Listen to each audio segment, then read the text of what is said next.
Hello, fellow Amazonians. This is David from One Apollo with another Amazon topic for discussion. Today, we're going to talk a little bit about fulfilled by merchant order returns.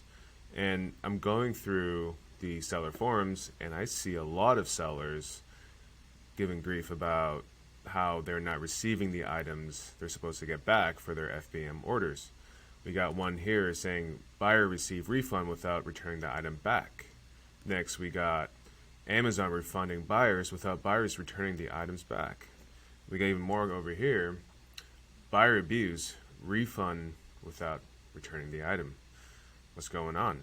And recently we had a client that was complaining to us that Amazon auto authorized a refund, but the customer never sent it back.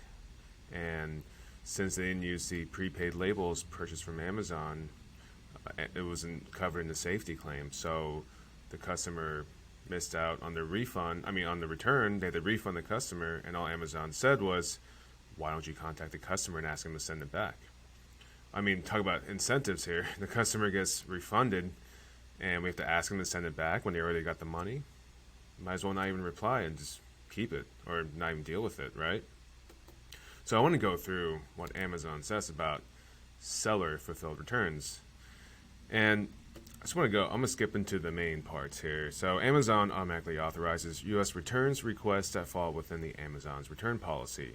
So for the most part, most of the orders that your customers want to return for your fulfilled by merchant orders will get auto authorized. And nowadays, Amazon forces all sellers to enroll in their prepaid returns policy, where the Amazon system will automatically give a return label to your customers, and they will get refunded upon first scan. And I'll come to what that means by refund by first scan in a second. And there are some ways you do get protected by buyers returning the wrong thing. So there's this thing called a safety claim, which is, let me look at the definition here. It's called the seller assurance for e-commerce transactions. Claims allows users using the prepaid return labels program in the merchant fulfilled network to appeal Amazon's decision to refund a customer. And that's why it's suggested that you use the prepaid return program if you are allowed to use the unpaid label program, just because you can use the safety claim, and it's almost like an insurance where you can file with Amazon with a safety claim to protect yourself from these buyers who try to scam sellers.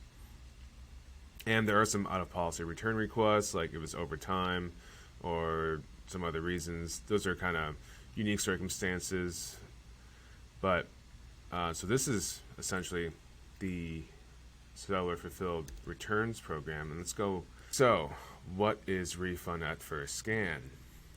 With a refund at first scan, the buyer receives a fund when the return item is dropped off at a designated courier location using a prepaid return label that was issued by Amazon.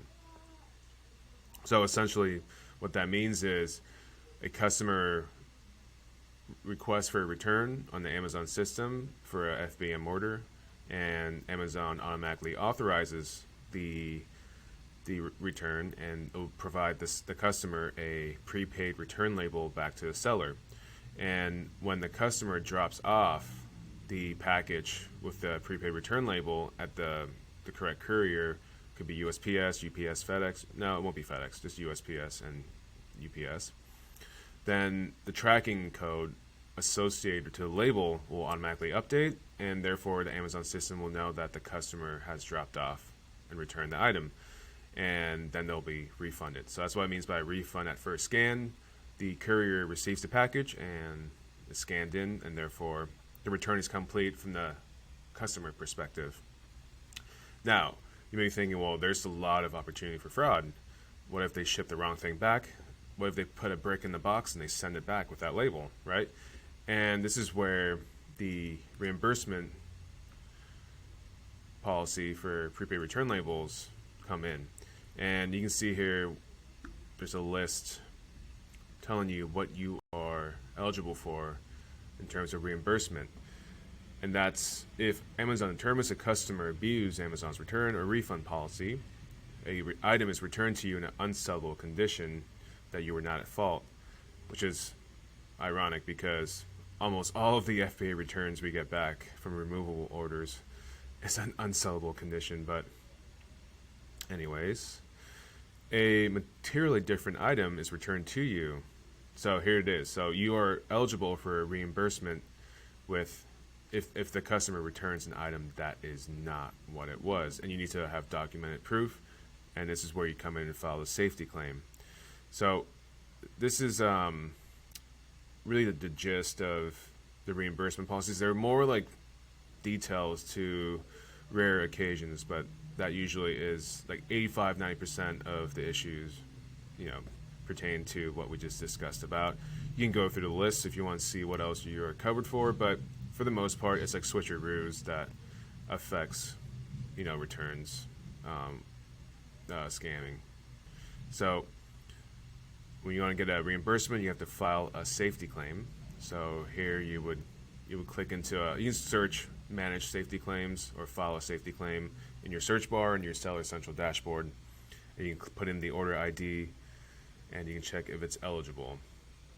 And if your item is under the prepaid return label program, you most likely will be eligible. And here's how you can appeal decisions and track your reimbursement status.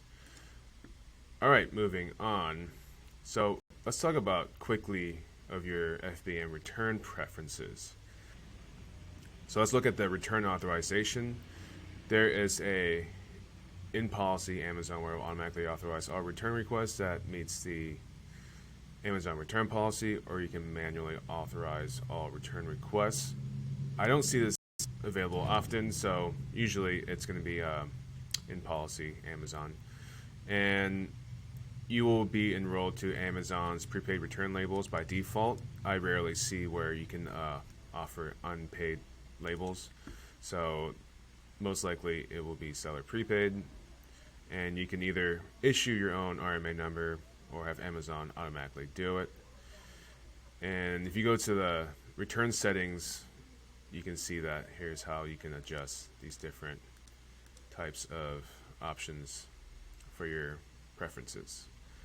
All right, finally, for our international customers, because we have international clients and they may also wonder, if they're shipping from Canada or Mexico, how are they going to deal with these FBM returns? All right, so with international sellers, with a default US return address, you can automatically qualify for the Amazon's prepaid return services like all other US sellers. So, however, if you don't have a default US return address, you will automatically be enrolled to the automated returnless refund for items under $25. And also, since Amazon won't provide a prepaid label to your customers, you will have 5 days of the initial return request to provide an international return shipping label, or Amazon will automatically refund your customers. So this is what happened to one of our clients. They didn't upload the tracking number and provide a return label, so after 5 days, Amazon automatically refunded the customer, and therefore the customer is no longer incentivized to return the item. So it is highly encouraged that you find a default return address, or just accept the fact that you need to be on top of providing international return shipping labels, or just not receive the item back. That's the reality of doing this internationally. So as you can see here, they give you instruction on how to provide a prepaid international return label, and you need to upload the tracking ID so that the refund at first scan will work for these international FBM orders. All right, I hope this makes it clear for how merchant fulfilled returns are handled and how the reimbursements are done and what options you have to protect yourself from potential scammers that are buying things and returning bricks and boxes. So if you found this video helpful, please do subscribe and leave a thumbs up. It takes very little effort from you, and it makes a massive impact on how YouTube ranks my content. As always, thank you for watching, and I'll see you next time.